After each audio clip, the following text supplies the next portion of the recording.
Protests at a high school this week have shown what was true since before she was even sworn in as Education Secretary. Betsy DeVos is a lightning rod. There was a dramatic outcry by Senate Democrats and a never-before-seen, tie-breaking vote to confirm her. Gun control groups rejected her comments on firearms on campus, and critics said she'd spent her career undermining public schools. After nearly 4 months on the job, the fires have only been stoked. Critics seized on DeVos from the start.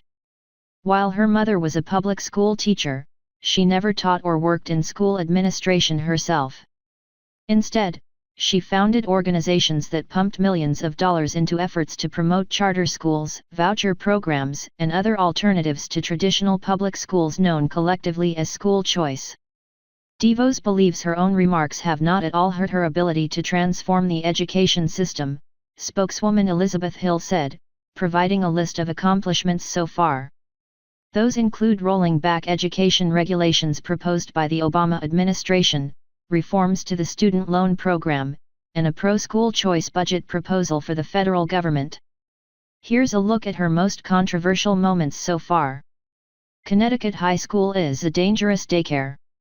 DeVos landed back in the headlines this week after teachers and Connecticut's Democratic governor rallied against her outside East Hartford High School, protesting her characterization of the school in a recent appearance before Congress. She quoted a former student named Michael, who she said was shunted from grade to grade with barely passing marks while being bullied. This constant fear made him hate school.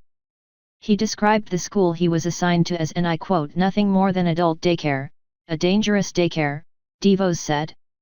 Teachers sent a message that they didn't think Michael would amount to much, and there are countless other students like him. Government. Daniel Malloy said the student's story undoubtedly had some validity for that individual, but was an unfair characterization of the school and education system. To have those words that were repeated about this institution, this community, without any fact-checking, without any background, doesn't speak well, said Malloy. Met middle school teachers who aren't empowered. Once in office, DeVos visited a middle school in Washington, and later described the teachers she met as being in receive mode and are waiting to be told what they have to do, rather than empowered to facilitate great teaching. The school, Jefferson Academy, blasted DeVos in return, saying she's right only if you mean we receive students at a 2nd grade level and move them to an 8th grade level. Guns on campus and potential grizzlies. Her confirmation hearing answer to a gun-related question was made all the more memorable because of how she answered it. Locales and states should decide whether guns are allowed on campuses, she said, and speculated a particular Wyoming school may need a firearm to protect from potential grizzlies. In a later interview, DeVos said the answer probably wasn't the best illustration I could have given. Discrimination in private schools receiving federal funding? DeVos has long advocated for voucher systems that give parents funds towards enrolling students at private schools. That position is already controversial, with critics saying a voucher system would undercut public schools.